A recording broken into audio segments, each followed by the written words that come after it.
Assalamualaikum warahmatullahi wabarakatuh. Bertemu lagi bersama Harmoni Islam. Selalu ada harmoni di setiap acara Islam. Selama 15 menit ke depan, Harmoni Islam akan menemani Ramadan kamu dengan berbagai informasi menarik mengenai Islam. Al-Quran, kitab yang difirmankan kepada Nabi Muhammad ini bukanlah sebuah kitab biasa, melainkan kitab yang memiliki ragam dimensi. Al-Quran mengandung ajaran-ajaran dan pengetahuan yang tinggi sebagai kitab kehidupan dan penyempurna manusia. Selain itu, Al-Quran juga merupakan kitab petunjuk dan memiliki nilai khusus yang terkandung di dalamnya. Sebagaimana yang difirmankan oleh Allah SWT yang artinya, dan kami turunkan dari Al-Quran suatu yang menjadi penawar dan rahmat bagi orang-orang yang beriman. Dan Al-Quran itu tidaklah menambah kepada orang-orang yang zalim. Quran Surat Al-Isra ayat 82. Selain itu, dengan sering-sering membaca Al-Quran juga mampu meningkatkan daya ingat dan kecerdasan kita.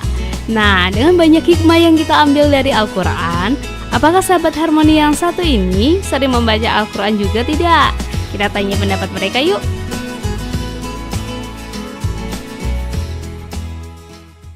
Ya rutin biasanya, alhamdulillah rutin setiap habis maghrib sama habis sholat tarawih biasanya. Paling kalau puasa ya sih. Tadi pagi. Selain membaca Al-Quran, kamu juga mencari arti dan makna di setiap ayatnya nggak nih? Kadang saya tanya-tanya gitu sama ya pembimbing saya, ustadz saya mungkin.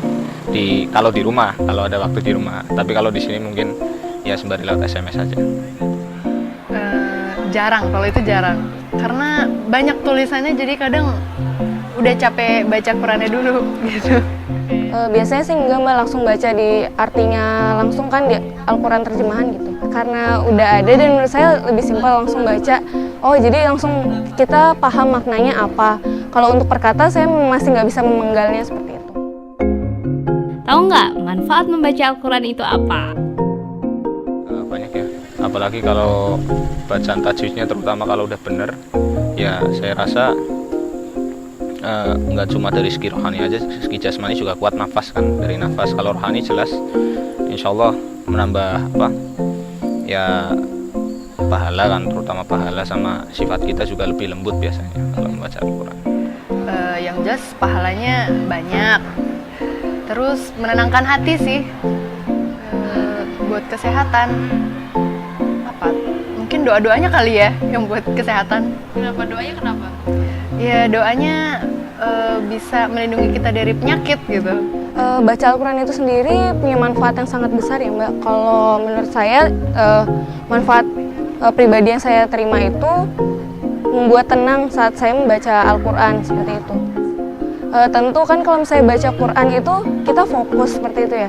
Jadi sedikit demi sedikit tuh kita merasa tenang, itu berpengaruh juga terhadap kesehatan kita sendiri. Ternyata sahabat Harmoni rajin juga ya baca Al-Qurannya. Tapi sayangnya nih jarang membaca makna yang terkandung di dalamnya. Mending kita tanya Ustadz Dahlan Murdani, apa sih keutamaan dalam membaca Al-Quran? Wa idza quri'a al-Qur'an fastami'u lahu ansitu la'alakum turhamun. Jika dibacakan Al-Qur'an olehmu maka diamlah, simaklah, perhatikan baik-baik, mudah-mudahan engkau mendapatkan rahmat. Ini salah satu contoh saja ya, mereka mendapatkan rahmat ketika kita membaca Al-Qur'an ataupun kita mendengarkan Al-Qur'an gitu ya. Yang lainnya banyak ya, kalau kita berbicara pahala misalnya ya, satu huruf Al-Qur'an aja yang kita baca itu melipat ganda 10 gitu kan. Kata Nabi, man qara'a harfan fil kitabillah falahu asyaratun wal hasanatu bi asyri amsalihha.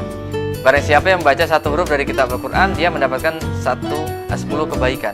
Satu kebaikan akan berlipat menjadi 10 ya. Alif lam mim ya. Aku tidak mengatakan alif lam mim satu huruf, tapi alif satu huruf, lam satu huruf, mim satu huruf. Itu kalau kita berbicara pahala ya. Berbicara ridho yang lain lebih banyak lagi. Itu sekilas saja ya.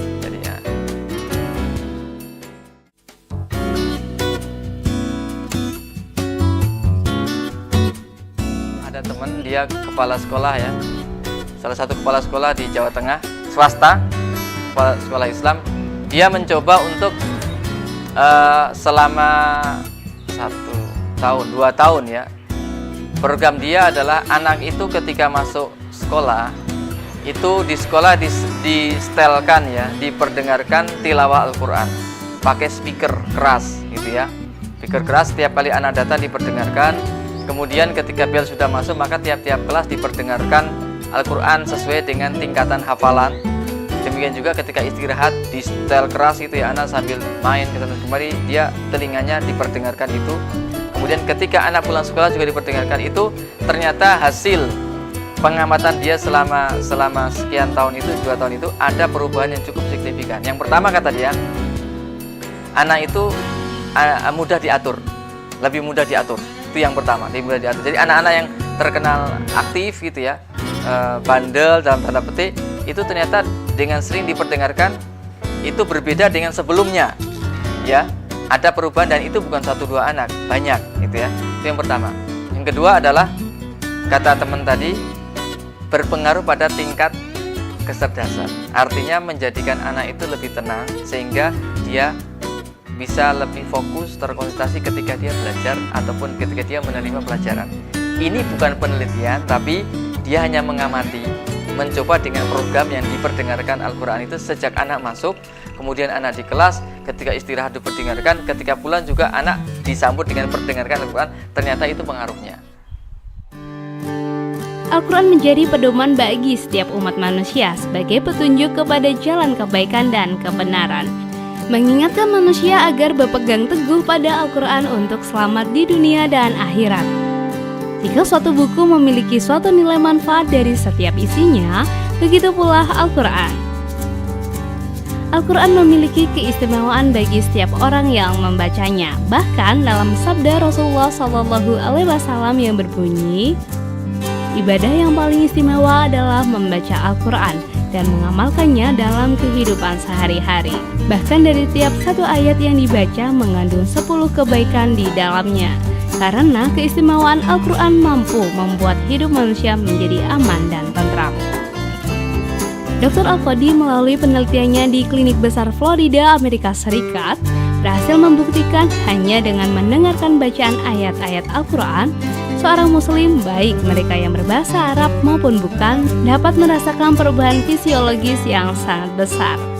Penurunan depresi, kesedihan, memperoleh ketenangan jiwa, menangkal berbagai macam penyakit merupakan pengaruh umum yang dirasakan orang-orang yang menjadi objek penelitiannya. Penelitian Dr. Al-Qadi ini diperkuat pula oleh penelitian lainnya yang dilakukan oleh dokter yang berbeda. Dalam laporan sebuah penelitian yang disampaikan dalam konferensi kedokteran Islam Amerika Utara pada tahun 1984, disebutkan bahwa Al-Quran terbukti mampu mendatangkan ketenangan sampai 97% bagi mereka yang mendengarkannya. Setiap ayat Al-Quran memiliki kekuatan penyembuh yang luar biasa atas izin Allah SWT untuk penyakit-penyakit tertentu. Di antara surat yang biasanya dilantunkan untuk meruqyah adalah Al-Fatihah, ayat kursi ayat ke-255 di surat Al-Baqarah, 2 ayat terakhir surat Al-Baqarah ayat 285 hingga 286, dan 3 surat terakhir dalam Al-Quran, yaitu Al-Ikhlas, Al-Falah, dan An-Nas, sebagaimana yang diberitahukan oleh Nabi SAW.